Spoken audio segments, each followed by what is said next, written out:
everybody. So in this video, we're going to be talking about MEAL. So MEAL is just an acronym on how you set up your paragraphs. Okay. So we've talked a little bit, if you watched the video already, about paraphrasing, summarizing, and quoting, which is just how you choose to incorporate your evidence, whether you're going to paraphrase, summarize, or quote. MEAL and setting up the paragraph is how you actually organize that main idea, one of those main ideas that support your thesis of whatever that paper is. Almost every paragraph in your essay should be MEALed. Okay. Obviously, your intros and your conclusions are going to be a little bit different, but even your counters and rebuttals are going to be set up in a similar MEAL fashion. So all of those main ideas that are supporting the thesis, counter rebuttals, any piece like that is going to be set up like a MEAL. Okay, you're going to enjoy the MEAL of your paragraph. So the first part of the acronym M is your main idea or your topic sentence. What you're doing with that topic sentence is you are both transitioning, so telling the reader what the paragraph's purpose is, where it comes in the paper, what it's doing from the previous paragraph, or what it's doing for the next one. You're connecting to that main idea, so it's the topic of the paragraph, and then connecting to your thesis. So if we look at this example down here, and I have this linked for you on Canvas, so you can look at it and you could color code your own paragraphs to make sure that you're hitting all the different pieces that you need to in it.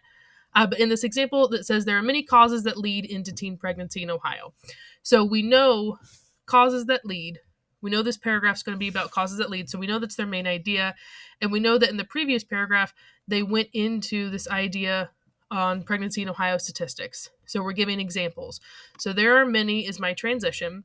I know that this whole paragraph is going to give the examples of what we talked about in the previous paragraph, statistics in Ohio and teen pregnancy. But it goes, however, one main factor is the lack of sex education. So we also know that the main example they're going to give is lack of sex education as that statistic they talked about in their previous paragraph.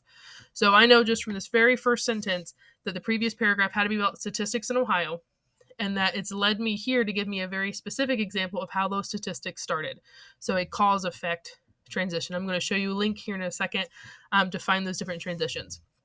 And then they kind of combined or continued on and gave a further explanation of what they're going to be doing in the paper. So like adolescents are not knowledgeable upon the effects of sex. So explaining what they're going to go into before they give their evidence. Sometimes your main idea might need this little bit of extra explanation. Sometimes it doesn't. They decided it did. The next piece in MEAL is your evidence, and that's where you're giving your evidence. So you're giving your paraphrase, your summary, or your quote. They started out with according to, and then they gave a direct quote. Notice in this one, they actually have two pieces of evidence. Their first one's a direct quote. The second one is an example of a paraphrase going through. Also, this example paragraph is in MLA format, not APA. So keep that in mind when you're looking at the example citations within here. So since they gave two pieces of evidence, they had to give analysis for the first one before they gave their second one, and then analysis again. Don't ever try to put more than two pieces of evidence in a paragraph.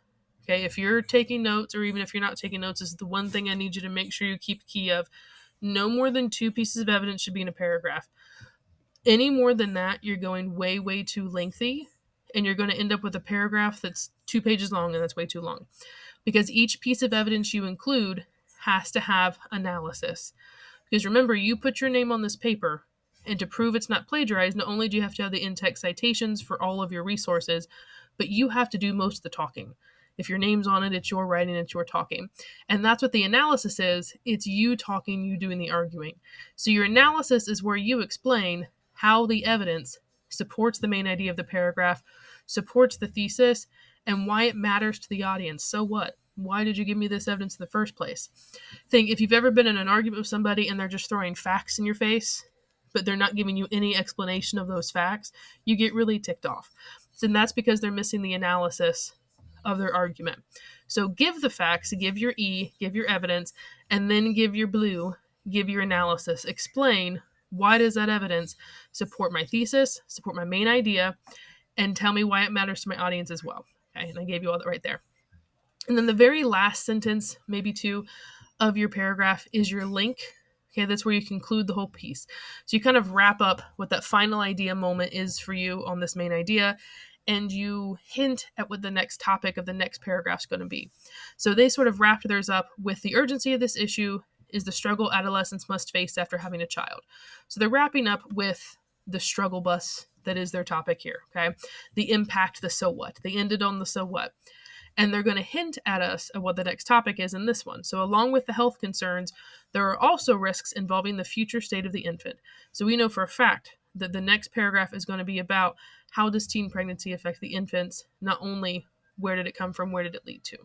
Okay, so that's how you meal your paragraphs going through. You're going to set them up. Your analysis, the most important part. My rule of thumb is always 80-20. 80% of your paper should be you talking. So it should be your green, blue, and your yellow. 80% should be you. Only 20%, no more than that, should be E, your evidence, because you want to be the focus of your argument. You want to be the expert, the writer, but you're just using that evidence to develop your ethos, your credibility, and make sure people listen to you within there. Okay. So make sure in Canvas, I'm going to give you a link to a document that has a lot of different kinds of transition words within there and how to set up those topic sentences for those, making sure you have very clear transitions for those. So make sure you've gone through this, and there's also going to be another practice in Canvas over this as well. So make sure you're taking the time to go through that, and I'm going to give you feedback on it before we go into your first big paper turn-in. So let me know if you have any questions and email me, and have a wonderful day.